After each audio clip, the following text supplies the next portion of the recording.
आज की हमारी कहानी मध्य प्रदेश के एक कुंड के बारे में है। कुछ लोग उसे दिव्य कुंड मानते हैं और कुछ लोग मानते हैं कि इसका नाता महादेव से है। ये कुंड एक पहाड़ पर है और इसका पानी समुद्र की तरह बिल्कुल नीला है। कभी कभार इस कुंड में बहुत तेज हलचल होती है, पानी के बुलबुले उठते हैं और जल स्तर एकदम से बढ़ जाता है। सबसे बड़ी बात यह कि आज तक किसी को भी नहीं पता कि इस कुंड की गहराई कितनी है। कई सारे गोताखोर कुंड के अंदर गए और हाथ मलते हुए वापस आ गए। अब इस पूरी कहानी का रहस्य क्या है, लेकिन एक बात तो साफ है कि यह कुंड बहुत रहस्यमय है और आज हम इस रहस्य को सुलझाने की कोशिश करेंगे। अंदर इसके अंदर नीलमणि है।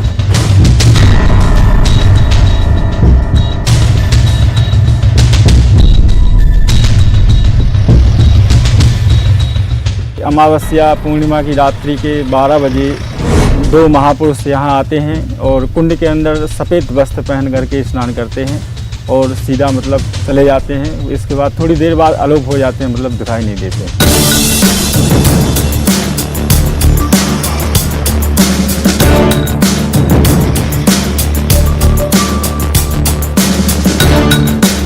हम लोग प्रत्यक्ष थे उस समय 2006 में जब सुनामी आई हुई थी। तो सुनामी के समय में यहाँ पर 10-15 फीट पानी बढ़ गया था।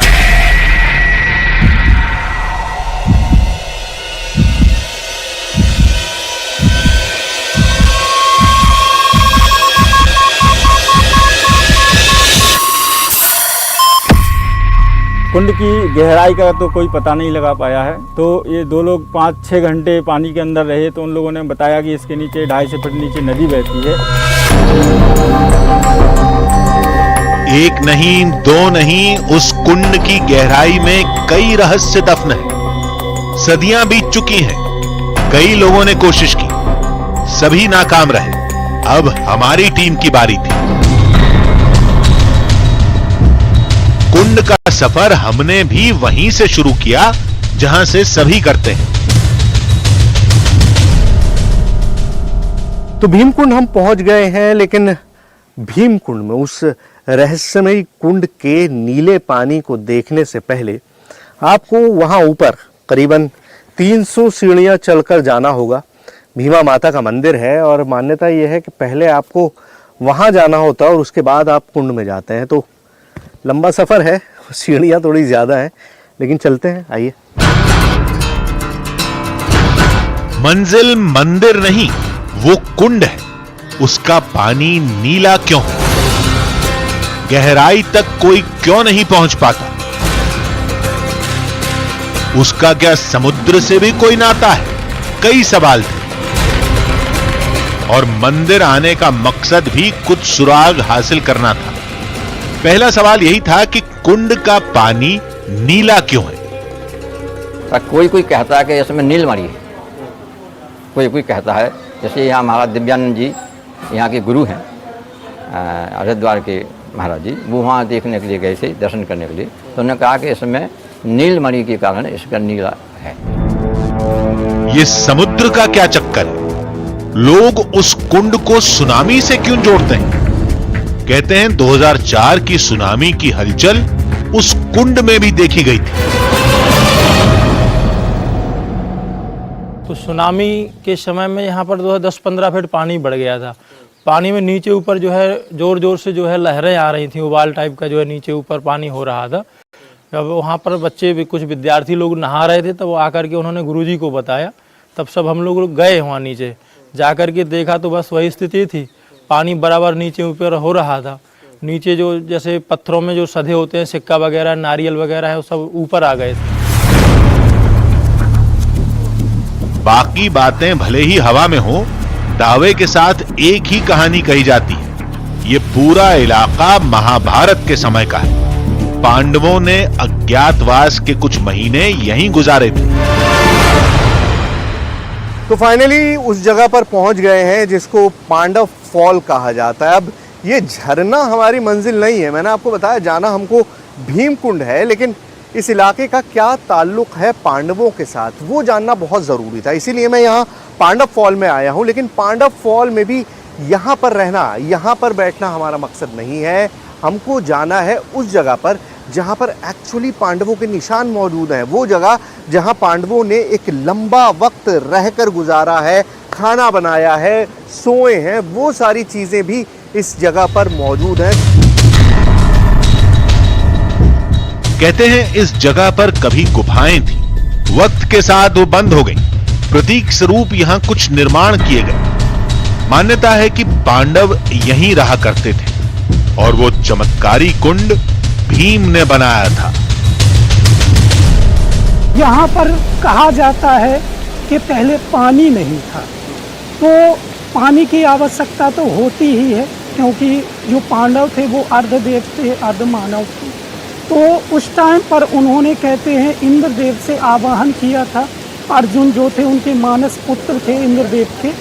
तो उन्होंने जो है किसी कारणवश यहाँ जल देने से मना कर दिया था, जिसके कारण, कहते हैं, भीमसेन को क्रोध आ गया था। उस कारण से, कहते हैं, उन्होंने यहाँ अपना गदा जो था उनका वेपन, वो उन्होंने पटकना प्रारंभ कर दिया था, जिसके कारण धरती में दरार पड़ गई और पत्थर ये फूटने लगे और जलधाराएं निकलने लगी।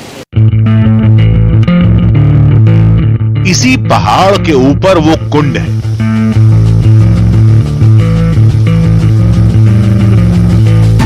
वैसे इस जगह पर ऐसे कई साक्ष्य हैं जिन्हें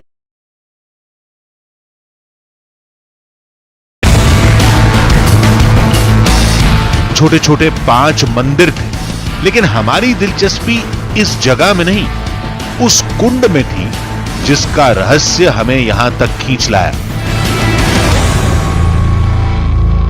भीमकुंड के आसपास अभी तक जो कुछ आपने देखा है वो मैन मेड स्ट्रक्चर्स हैं, इंसानों ने जो कुछ बाद में बनाया। अब जो असली गुफा है वो यहाँ से शुरू होती है। ये गेट भी बाद में बनाया हुआ है, लेकिन जो असल गुफा है जिसके अंदर भीमकुंड है वो यहाँ से ही शुरू होता है। और पहली चीज़, अभी तक पानी पे नज़र नहीं पड़ी है, लेकिन जो पहली चीज़ है वो है स्टेंच, बदबू जो अंदर से आ रही है। क्योंकि गुफा है तो चमगादड़ हैं, और चमगादड़ हैं तो जाहिर है जो उनकी स्मेल होती है वो बहुत ओवरपावरिंग होती है, बहुत ज़्यादा तेज़ होती है जो गंध है, और वो यहाँ पर बहुत तेज़ आ रही है। मतलब गुफा के अंदर जब आप घुसेंगे तो मैं आपको एहसास नहीं करा सकता, मेरे पास कोई तरीका नहीं है कि वो स्मेल मैं आपको दे सकूं कि किस तरह से, लेकिन बहुत ज़्यादा स्मेल है, बहुत ज़्यादा गंध है। आइए।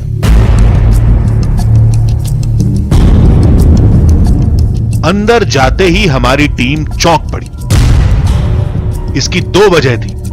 पहली वजह ये जगह जो पौराणिक समय की लग रही थी, और चौंकाने का दूसरा सबसे बड़ा कारण कुंड का पानी जो समुद्र की तरह बिल्कुल नीला था।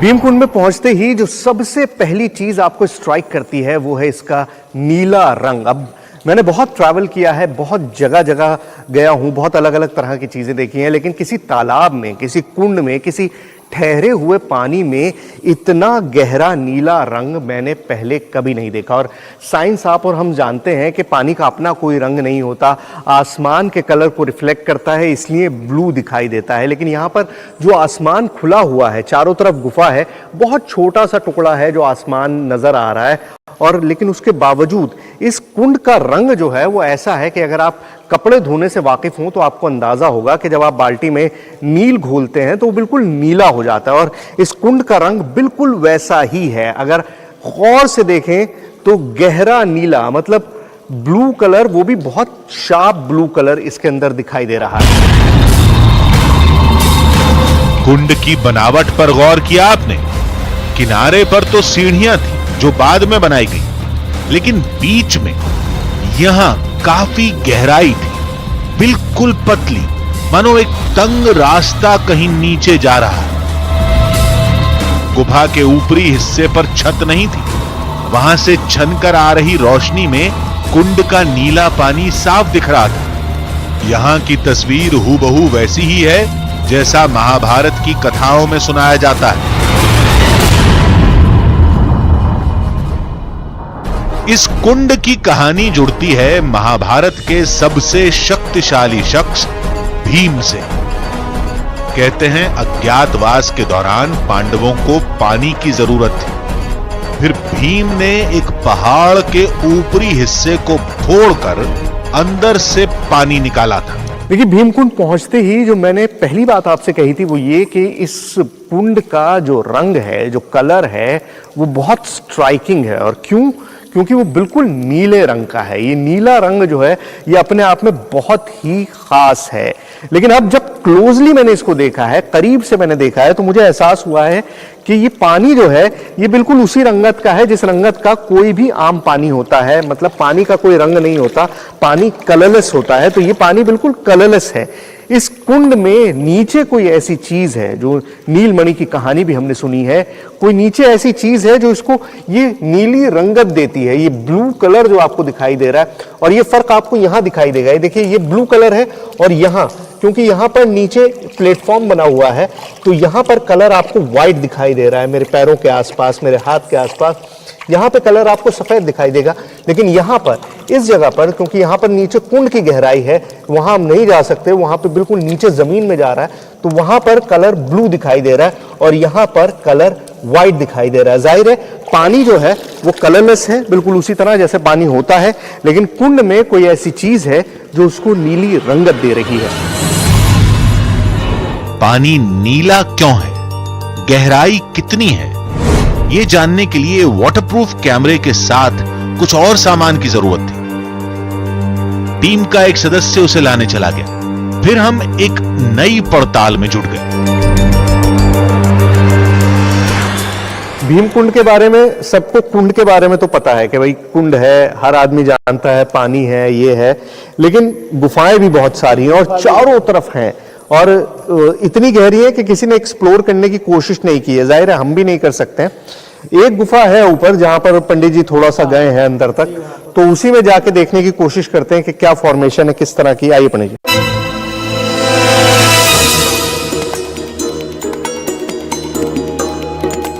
हमने गुफा में जाने की सोची और खतरा सामने दिख गया। टीम को जहरीले सांप और बिच्छुओं से पहले भी आगाह किया गया था, लेकिन इतनी जल्दी पाला पड़ेगा ये नहीं सोचा था। ये एक सांप है जो पानी में रहता है और अभी मेरी नजर पड़ गई, नहीं तो इस पे पैर पड़ जाता। तो ये सांप है, फन बहुत मारता है, एक कोशिश करता है कि किसी तरह से, देखिए आप इसका फन जो ये निकाल रहा है। ये साइज देखने में आपको बहुत छोटा लग रहा है, लेकिन कोई भी सांप जो है वो छोटा बड़ा नहीं होता, उसके अंदर जो जहर है वो मायने रखता है। तो ये पानी का सांप था, अगर नहीं देखते तो पांव पड़ जाता, और पांव पड़ जाता तो ये कहानी यहीं खत्म हो जाती। हमें तो उन गुफाओं में जाना था जिन्हें महाभारत के समय का बताया जाता है, जहां अज्ञातवास में पांडवों का बसेरा था। क्या पता शायद कुंड के रहस्य का दरवाजा यहीं से खुलता हो। कुछ नहीं तो महाभारत की कोई नई कहानी या पांडवों की नई निशानी ही मिल जाए। इसी उम्मीद से हमारी टीम बढ़ती रही।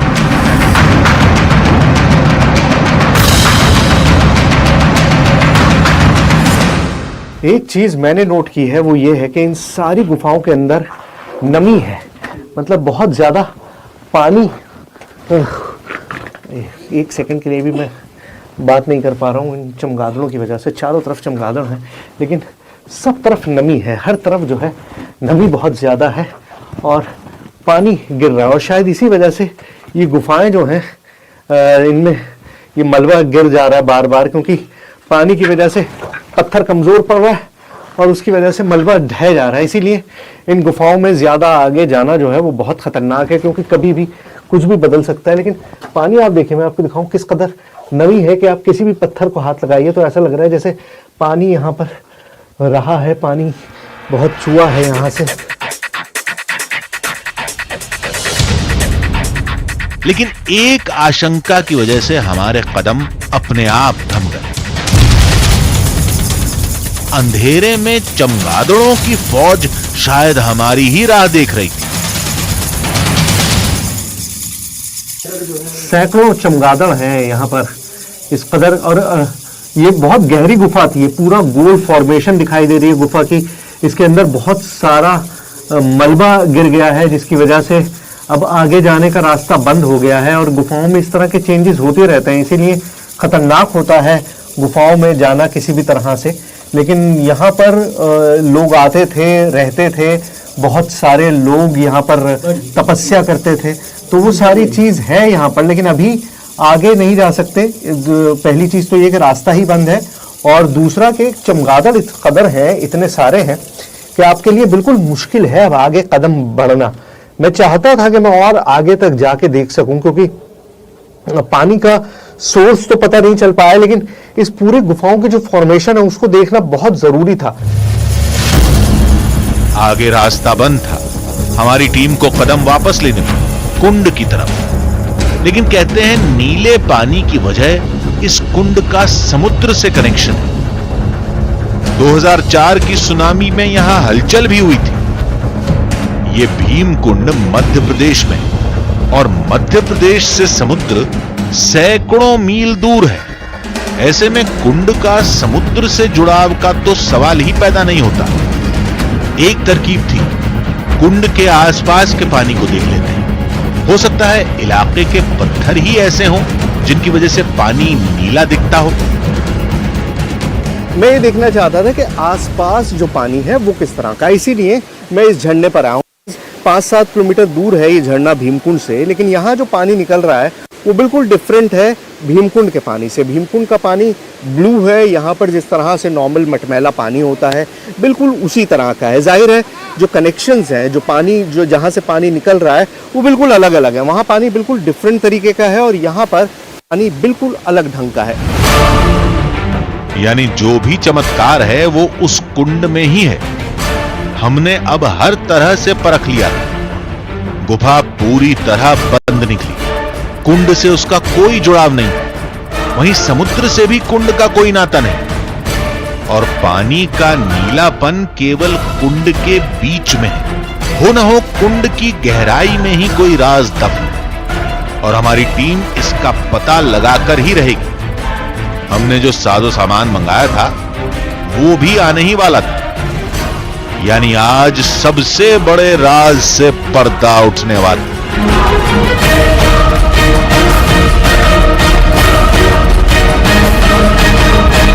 अब हमारी टीम तैयार थी। पड़ताल के औजार भी आ चुके थे।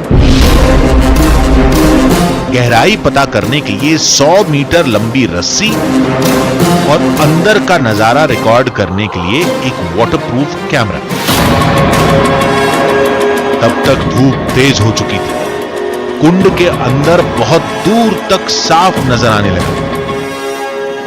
देखिए, अब तक धूप नहीं थी, लेकिन जैसे ही धूप की पहली किरण पानी पर पड़ी है तो इतने अंदर गहराई तक दिखाई दे रहा है कि ऐसा लग रहा है जैसे किसी ने बहुत ज्यादा अंदर तक हमको एक तस्वीर बना के भेज दी हो। मतलब अगर सूरज, आज क्योंकि बादल है तो उतना सूरज है नहीं, लेकिन अगर सूरज की पूरी रोशनी इसमें पड़ेगी तो पानी इतना साफ है कि बहुत गहराई तक दिखाई देगा। और करीबन 50-60 फीट तक तो मैं अभी भी देख पा रहा हूं।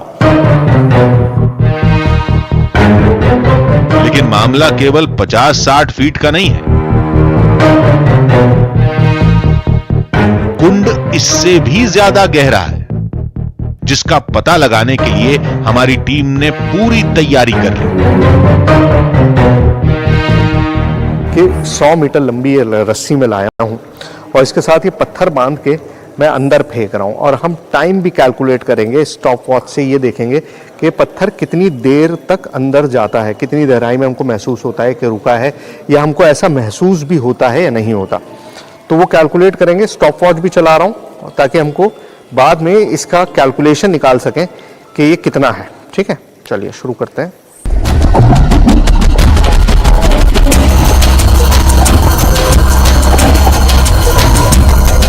ये देखिए रस्सी अपने आप ही चलती जा रही है, बहुत लंबी रस्सी है।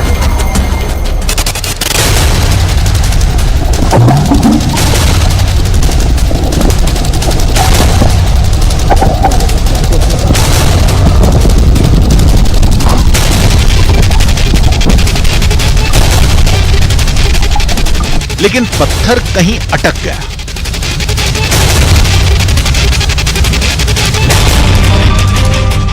हमने एक कोशिश और की,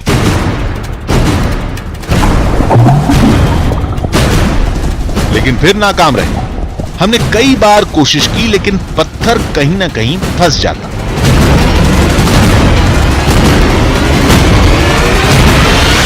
दो तीन बार मैंने कोशिश करी कि किसी तरह से मैं वो रस्सी में बांध के पत्थर को नीचे फेंक सकूं, लेकिन नीचे चट्टान है एक सेंटर में ना, और बार बार पत्थर उसी पे जाकर रुक जा रहा है, नीचे गहराई में नहीं जा रहा। अब वहां पे गुरुजी को दिया है, गुरुजी सेंटर में डालेंगे आप? हाँ डालिए, चलिए। ये देखिए, ये डाल दिया गया। अब देखिए कितना सिंक करता है। 100 मीटर से भी ज्यादा लंबी रस्सी है ये, 100 मीटर से भी ज्यादा। ये देखिए पूरी रस्सी नीचे जाती जा रही है। ये देखिए ये रस्सी पूरी है, पूरा बंडल है, और किस रफ्तार से नीचे धंस रहा है। अब रस्सी बहुत तेजी से अंदर जा रही थी। शायद पत्थर का रास्ता साफ था। देखिए 100 मीटर का बंडल था, उस 100 मीटर में से ये करीबन 10 मीटर का ऐसा बंडल है जहां पर अब ये नीचे जा नहीं रही है। लेकिन अभी भी मुझे लगता नहीं है कि उसका तला मिला है, अभी भी कहीं किसी चट्टान पे वो पत्थर अटक गया है, जिसकी वजह से अब रस्सी ने आगे जाना बंद कर दिया। तो मतलब अब इससे ज्यादा हम और कुछ कर नहीं सकते इसकी गहराई नापने के लिए। लेकिन 90 मीटर तो है जो मैंने प्रूव कर दी है, लेकिन उससे भी आगे है, बहुत ज्यादा आगे है, जैसा ये यहाँ पे कहते हैं। हमारी टीम रस्सी बाहर खींचने लगी।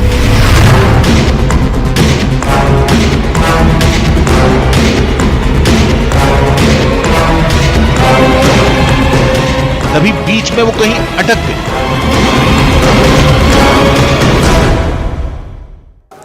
आइए महाराज, इधर आइए।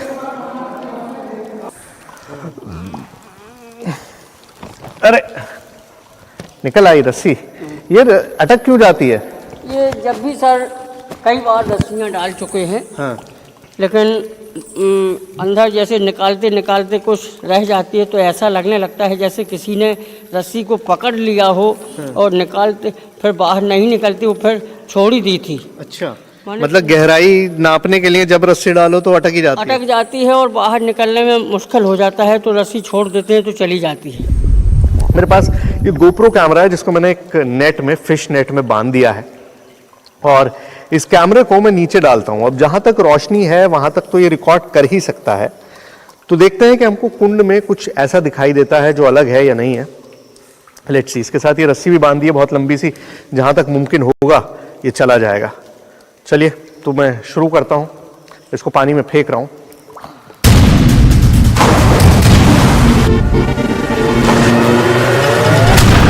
तो अभी कैमरा पानी के अंदर जा रहा है।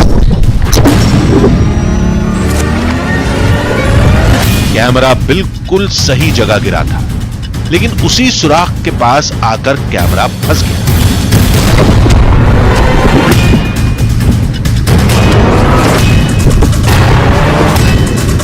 हमने कई बार कोशिश की, कैमरे को कई जगह से फेंका, लेकिन हर बार कैमरा उसी सुराख पर जाकर अटक जाता, जो करीब 90 से 100 मीटर गहरा था। कुंड के इस सुराख के नीचे क्या है यह पता नहीं चल पाया, लेकिन इतना जरूर था कि कुंड का सारा रहस्य इसी सुराख के नीचे दफन है। भीम कुंड के रहस्य को सुलझाने की हमारी टीम ने अपनी तरफ से पूरी कोशिश की, लेकिन जितना किया वो उस कुंड की पहेली को सुलझाने के लिए काफी नहीं था। 100 मीटर की रस्सी से गहराई का कुछ अंदाजा तो लगा, लेकिन पक्के तौर पर कुछ नहीं कहा जा सकता।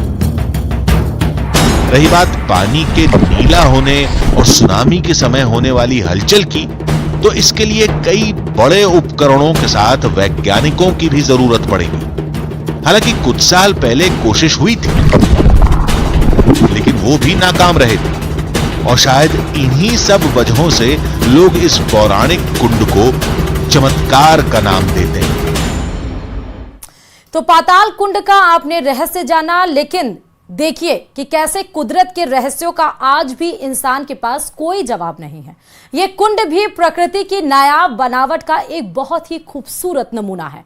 ये ऐसा क्यों, ये कोई नहीं जानता। इसी के साथ ही रहस्य में फिलहाल अभी के लिए इतना ही। देखते रहिए न्यूज़ 18 राजस्थान।